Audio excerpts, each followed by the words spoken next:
Hello students, welcome to the online classes organized by the RRB Convent School. My name is Pragati Dwivedi and I am going to take your English classes. Today we will study the English literature poem that is the Kite. आज हम लोग अपनी English literature की poem पढ़ेंगे Kite, which is written by Harry Ben. जो हमारे इस poem के poet है उनका नाम क्या है? Harry Ben है and he was an American screen writer and children's poet. जो हैरी बेन हमारे पोएट हैं ये एक स्क्रीन प्ले ऑथर हैं और चिल्ड्रंस के ऑथर हैं. स्क्रीन राइटर भी हैं और ऑथर भी हैं. He was born on 24 September 1898 and died in 1973. जो ये हमारे पोएट हैं ये बॉर्न कब हुए थे? इनका जन्म हुआ था 24 सितंबर 1898 में और इनकी डेथ हुई थी 1973 ग्रीनविच में. Okay, so this is the poem about a kite. ये जो हमारी पोएम है ये किसके बारे में है? काइट के बारे में है. The kite is a melodious poem. ये एक बहुत ही मेलोडियस पोएम है. All of us like to fly kites. Have you ever tried to fly one? Read this poem about a kite as it flies in the sky. हम सभी को पतंग उड़ाना बहुत पसंद है और आप सभी ने कभी ना कभी पतंग उड़ाने का ट्राई किया होगा अपनी लाइफ में. सभी ने कोई एक्सपीरियंस होगा कि पतंग कैसे उड़ाते हैं. So read this poem about a kite and know how it flies. तो हम लोग इस पोएम को रीड करेंगे कि ये कैसे फ्लाई करती है स्काई में. जो काइट है हमारी वो कैसे फ्लाई करती है स्काई में. How bright on the blue is a kite when it's new. With a dive and a dip, it snaps its tail. Snap means होता है to make sharp sound. जब हवा हमारी जो काइट है हमारी वो हवा के साथ आसमान में होती है तो क्या करती है? एक साउंड निकलती है उसमें से, शार्प साउंड. मतलब शार्प साउंड होती है, सरसराने की आवाज आती है हवा जब काइट के हमारी जो पतंग होती है उससे टकराती है. तो जो पोएट है वो कह रहे हैं अ न्यू काइट, जो न्यू काइट होती है इज वंडरफुल टू वॉच. वो देखने में बहुत ही ज्यादा वंडरफुल लगती है, सुंदर लगती है. Diving and dipping in the blue sky. Sky में कभी डाइव और डिपिंग मीन्स ऊपर और नीचे जाना. कभी एकदम नीचे आ जाती है और कभी हवा के साथ एकदम ऊपर अपने शिखर पे पहुंच जाती है. Then soars like a ship with only a snail. Soar means होता है to fly upward continuously. जब उसको हवा का झोंका मिलता है या तेज हवा चलती है तो उसके साथ upward एकदम ऊपर की तरफ उड़ने लगती है. ठीक. It soars high with the wind. हवा के साथ ये एकदम ऊपर उड़ जाती है. At this time it sails like a ship with only one sail.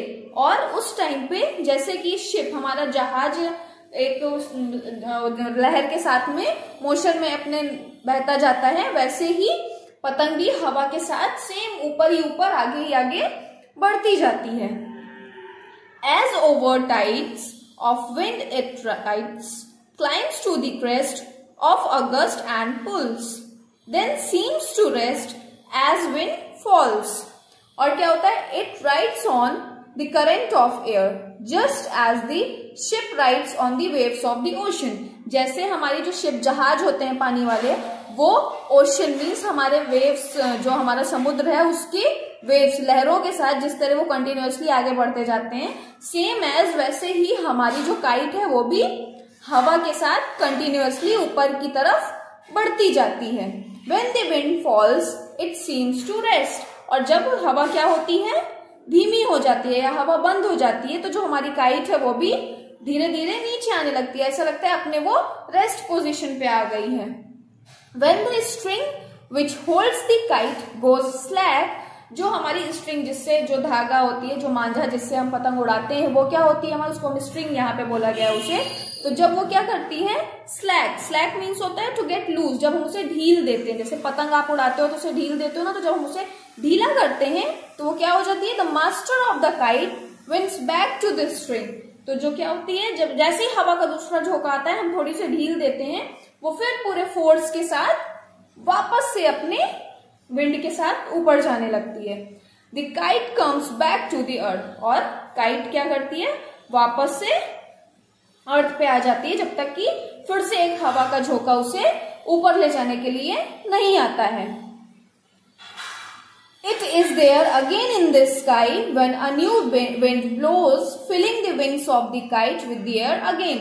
और जब तक कि एक हवा का नया झोंका फिर से नहीं आता है कि वो हवा के साथ फिर से अपने अपवर्ड पोजीशन पे पहुंच जाए, तब तक वो अर्थ पे ही धीमे नीचे साइड में ही रहती है।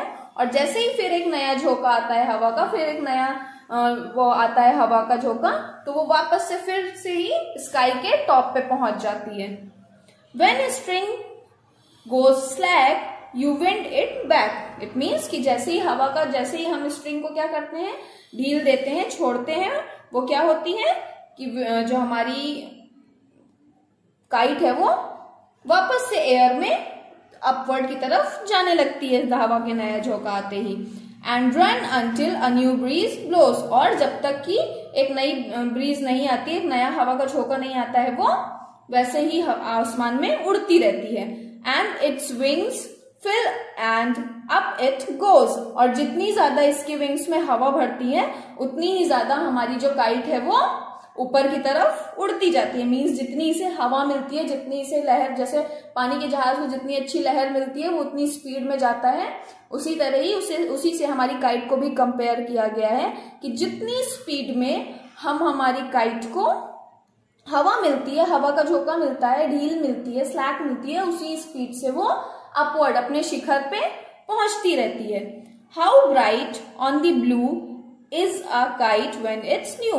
द पोएट रिपीट्स, कि पोएट फिर से रिपीट करते हैं कि जब एक काइट सुंदर होती है, नई होती है, तो वो देखने में बहुत ही ज्यादा सुंदर लगती है और नीले आकाश में तैरती उतराती अपनी पूंछ को आवाज करती हुई हिलाती है। पूंछ किसे कहा गया है यहाँ पे, जो स्ट्रिंग होती है, जो हमारा मांझा होता है पतंग का, उसे यहाँ पे पूंछ बोला गया है, टेल बोला गया है। एंड और जो काइट है हमारी, उसे उड़ते हुए, हिलाते हुए, अपने हवा के साथ में लड़खड़ाती हुई वो तैरती इतराती बहुत ही ज्यादा ब्यूटीफुल लगती है जब नई होती है। But a Roger thing you never will see, लेकिन एक ऐसी भी चीज है जो आप कभी देखना नहीं पसंद करोगे, एक बेकार चीज है जो आप देखना नहीं पसंद करोगे। रफ और वॉर्न मीन्स, रेड मीन्स क्या होता है, रफ और वॉर्न, वॉर्न मीन्स फटा हुआ, या रफ मीन्स घिसा हुआ।